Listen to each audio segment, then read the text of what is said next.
scusate.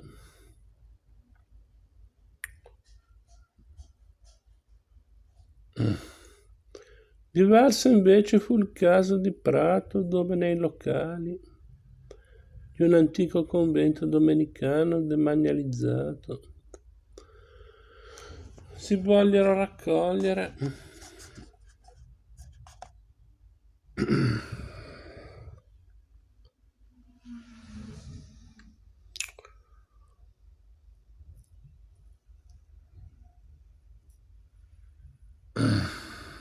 pitture murali di provenienza pratese.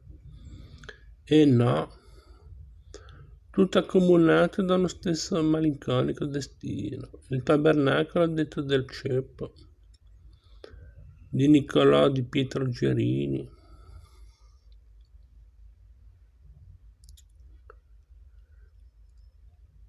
Accanto ad un grande affresco del Volterrano, proveniente dal convento fiorentino di Santa Teresa.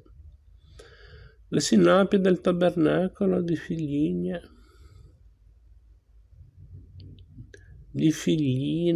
scusate,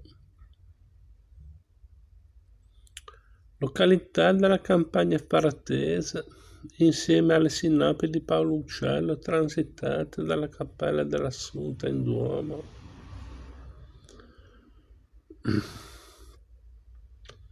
Il risultato è quello di un assemblaggio eterogeneo dove, al di là del pregio dei singoli oggetti esposti e senza togliere nulla al meritorio impegno tutelare che promosse l'iniziativa, appare dominante un senso di disagio e quasi di imbarazzo, come se ci si trovasse di fronte più che ad una rara antologia di preziosa pittura italiana, ad un vasto cimitero di spaesati ascetici e reliti. Perché questa, nonostante le sistemazioni museografiche anche più raffinate e le più convincenti giustificazioni critiche e conservative, l'impressione di fondo che produce sul visitatore medio una serie di affreschi staccati. E l'esempio di Prato era ancora, nel suo genere, degno di apprezzamento, non fosse altro che per il tentativo di offrire alla fruizione pubblica opere d'arte altrimenti destinate ai depositi, dando dignità di museo e assetto scientifico a una parte non piccola del patrimonio culturale cittadino. Più spesso il destino degli affreschi staccati erano depositi lontani e impraticabili. A Firenze, Villa Corsini oppure San Salvi, dove la ristrettezza degli spazi, le dimensioni e la pesantezza dei supporti rendevano di fatto impossibile la loro consultazione, con il risultato abbastanza paradossale che opere d'arte anche importantissime venivano sottratte per tempi indefiniti alla visione diretta e allo studio proprio a causa del provvedimento tecnico che intendeva garantirne la sopravvivenza e quindi la migliore godibilità. Talora accadeva anche, come si è detto, che gli affreschi staccati, con le relative sinopie, venissero collocati all'interno del monumento di pertinenza. È il caso, per esempio, dell'affresco con la sagra di Filippo Lippi, documento prezioso della sua precoce educazione masaccesca, già nel chiostro del Carmine a Firenze, e ora in un locale coperto che funge in pratica da mini museo delle pitture murali staccate di quel convento. A volte affreschi e sinopi si allineavano in consistenze un po' stridenti sui muri interni di una chiesa e di un museo. Il cenacolo del convento in Ognissanti, mirabile struttura architettonica di pieno 400. È oggi costretto ad ospitare, per esempio, accanto all'affresco staccato del ghirlandaio con l'Ultima Cena, ricollocato al suo posto anche la sinope di pertinenza, e con quelle altre sinopie di altra epoca provenienti da pitture murali attigue, con effetti a dir poco fastidiosi per l'immagine di quell'ambiente, trasformato naturalmente in un museo di se stesso. Un museo che espone, per così dire, le proprie viscere, e altri esempi di questo genere potrebbero essere agevolmente citati. Non mancavano poi casi in cui affreschi staccati e sinopie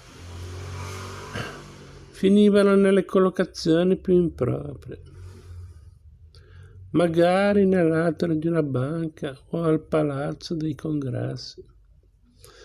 Accadeva così che l'affresco, per definizione tecnica e realtà materica, forma espressiva immobile, acquistava una volta staccato un'ambigua mobilità, ora eclissandosi nelle voragini carsiche dei depositi della soprintendenza, ora approdando a precarie improprie collocazioni, ora peregrinando al pari dei dipinti su tela e su tavola, per le capitali dell'arte e della cultura.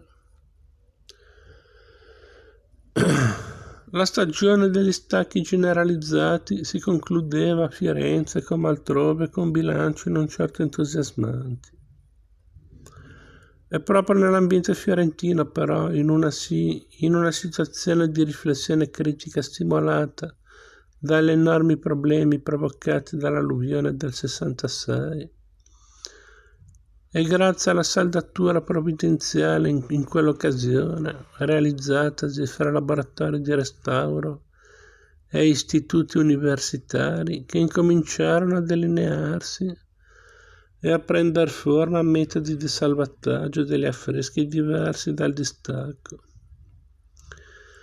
Nel 69 ad Amsterdam, alla conferenza dell'ICOM, un gruppo di ricercatori del Consiglio Nazionale delle Ricerche, guidati dal professor Enzo Ferroni dell'Istituto di Chimica Fisica dell'Università di Firenze, presentava una relazione di eccezionale interesse.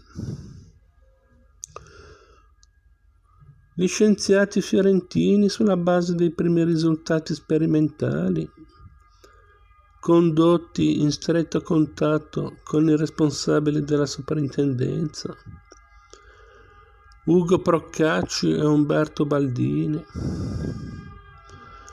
e il restauratore Dino Dini,